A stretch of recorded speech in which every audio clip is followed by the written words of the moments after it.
Maître Perico, quels sont les différents statuts fiscaux au Portugal? Il existe deux principaux statuts fiscaux de résidents RNH au Portugal, pour les revenus de source portugaise et pour les revenus de source étrangère. Voyons d'abord les revenus de source portugaise.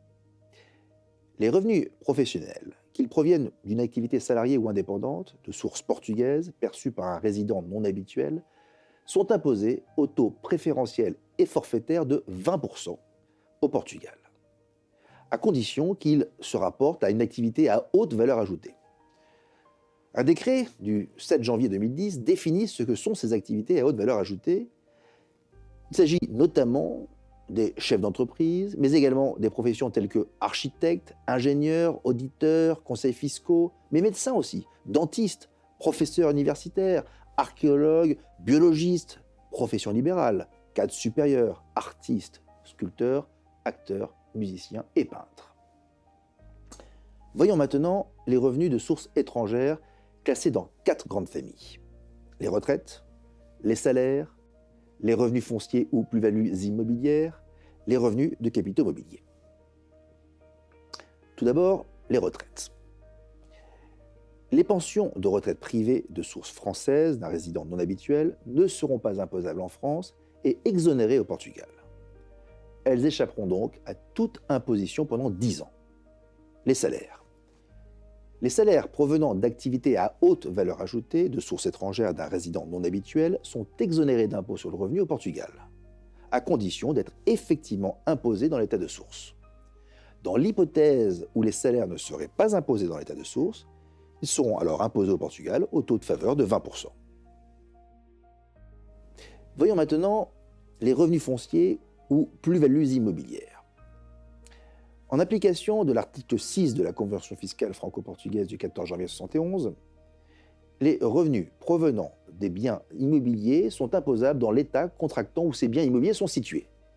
De même, au terme de l'article 14-1 de la Convention fiscale franco-portugaise, les plus-values résultant de la cession de biens immobiliers sont imposables dans l'état de situation des biens. Il peut donc s'avérer fiscalement intéressant de céder l'ensemble de ces biens immobiliers en France pour éviter une imposition en France des revenus fonciers d'une part, bien sûr, mais également afin que l'administration fiscale française ne puisse pas contester la réalité de l'expatriation.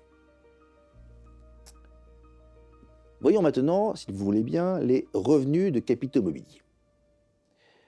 Le statut de résident non habituel prévoit que les revenus de capitaux mobiliers, intérêts, dividendes, redevances, plus-values, de sources étrangères, sont exonérés d'impôt sur le revenu au Portugal à condition qu'ils soient susceptibles d'être imposés dans l'état de source. Il n'est donc pas nécessaire que ces revenus soient effectivement taxés à l'étranger, mais seulement qu'ils puissent l'être. Ainsi, un résident non habituel qui détiendrait une assurance vie en France supporterait une retenue à la source de 15% lors du rachat. En revanche, si ce non-résident habituel a souscrit une assurance vie au Luxembourg, par exemple, celle-ci ne supportera pas de prélèvement à la source et par conséquent, elle serait totalement exonérée d'impôts. Dès lors, il s'avère particulièrement avantageux pour un retraité français qui obtient le statut de résident non habituel au Portugal de liquider l'ensemble de ses avoirs en France pour les placer dans une assurance vie luxembourgeoise. Puisque, vous l'avez compris, il serait alors exonéré d'impôts en France, au Luxembourg et au Portugal. De plus, l'administration fiscale française ne pourrait plus remettre en cause la résidence fiscale puisque le contribuable n'aurait plus le centre de ses intérêts économiques en France, mais dans un autre État, en l'occurrence le Luxembourg.